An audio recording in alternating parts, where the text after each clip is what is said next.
How to live like Socrates. Socrates is considered the first major Western philosopher along with his pupil Plato.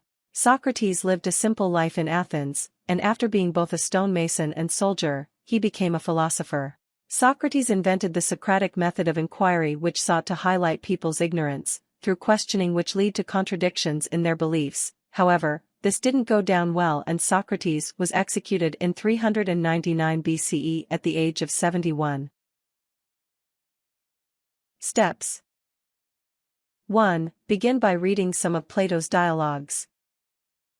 The dialogues pit Socrates against notable Athenians, from sophists, politicians, poets, and wise men. These dialogues will teach you a lot. Start by reading some of the early Socratic dialogues, like Ion, Laches, and Euthydemus. In the early dialogue, the format is much the same, with Socrates asking other interlocutors, often experts or sophists, to define a concept such as friendship, bravery, or self-control. Socrates then suggests the interlocutors answer yes or no to a series of questions by him, so they might discern whether the given definition is true. Socrates usually by asking questions succeeds in getting the other interlocutors to think more carefully about their preconceived notions of virtue and morality, illustrating how in many cases that the results of their definitions will lead to inconsistencies. However, most early dialogues end aporia, ultimately unresolved. 2. Don't change your life immediately. Try to do it gradually. If you change straight away, it'll be a shock to your system and you'll find it even harder. If you want to succeed, do things bit by bit, so as to build up a resistance or strength before going the full mile and discarding everything. You don't necessarily need to give up everything, just lead a simple life, although if you want to truly be like Socrates, you should give up everything. Wear simpler clothes. Eat plainer foods. Do not waste your money on material things. 3. Follow Socratic principles and ideals. The Socratic method of investigation should be the main focus of your beliefs. The Socratic method follows this basic pattern. Socrates asks someone a question, like what is holy? The interlocutor will then give a big speech on what he thinks it is without ever giving a true answer.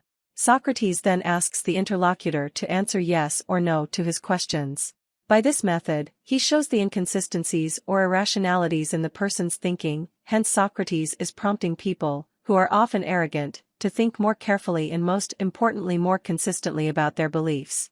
To learn more about the Socratic method, look at how to argue using the Socratic method. Question everything. Do not merely take something at face value, or do something because someone says so, whether it is one person or 100.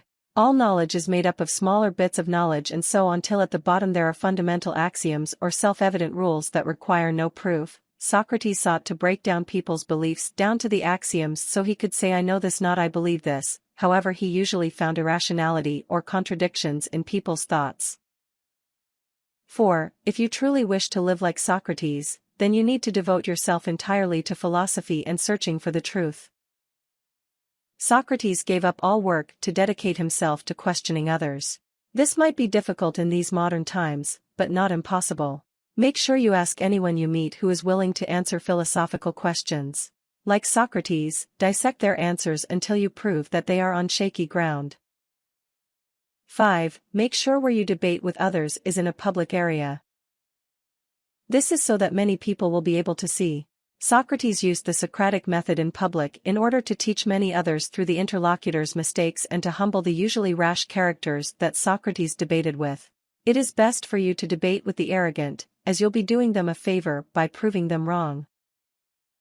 6. Never be afraid to voice what you think, or more importantly the truth. Even if it makes you an outcast and hated, it is important to stick with your thinking and the truth.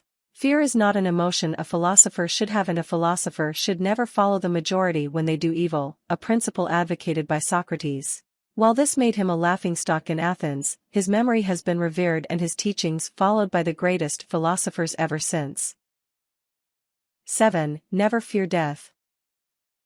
Socrates once opined that death may be the greatest of all human blessings.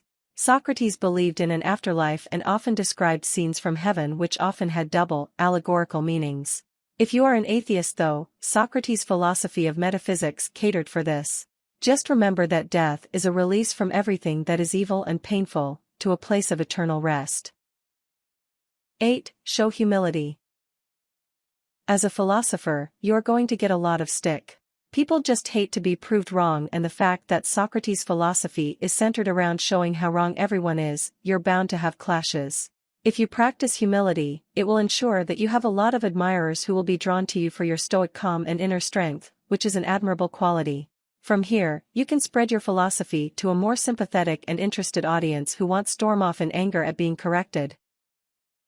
9. Remember the Socratic paradoxes. These are: no one desires evil. No one errs or does wrong willingly or knowingly. Virtue, all virtue, is knowledge, i.e., knowledge of good and bad. Virtue is sufficient for happiness. The phrase Socratic paradox can also refer to a self-referential paradox, originating in Socrates' phrase, "I know that I know nothing." Socrates believed that the first step towards wisdom is knowing that ultimately you are ignorant. If you want to be a philosopher, remember that you know nothing. 10. Stick to your principles even in face of death, as Socrates did, as described in Phaedo. Socrates showed no fear or distress at the fact he had been wrongly accused, and even refused to flee from prison when he had a chance, as he believed that would break his social contract with the people and it would seem as if he feared death. 11. Be sure to know thyself. This is much harder than it seems, and only you will be able to find that the unexamined life is not worth living. Nobody else can help you there, it is all up to you. 12. Meet distinguished or influential people. Using the Socratic method, show how those that originally thought they knew much are lacking. This will give you more of a profile and experience. If you can disprove a university professor at Oxford who lectures in ethics, then you will know that you are getting somewhere. In fact, Socrates debated primarily with people who were considered wise and just by Athenians of the day. There was an oracle who claimed that Socrates was the wisest man ever. Socrates tried to disapprove the oracle, but ultimately failed. He concluded that he was wise because he knew that he knew nothing, whereas all the people who were considered wise thought they were wise, but were not. 13. Remember that truth is the most important thing ever, and you must do all you can to find it. The Socratic method is one path to find truth. Only by having knowledge of right and wrong can you ever be wise and therefore good. The Socratic paradox: all virtue is knowledge, that is, knowledge of good and evil. Tips. Stick to your principles at all times, and if you are faltering, read a quote or passage from a philosopher like Plato. Benjamin Franklin is another good philosopher to read. Warnings. You may suffer from loneliness, abuse, and perhaps the danger of death, especially if you embarrass powerful people or show the masses their faults. Socrates said to the people of Athens, "Most excellent men, are you who are a citizen of Athens, greatest of all the cities and the most famous for wisdom and power, not ashamed to care for the acquisition of wealth, when you neither care for the perfection of your soul." Things. Copies of Socrates' texts, books, e-books, or online texts. Simple clothing and plain food.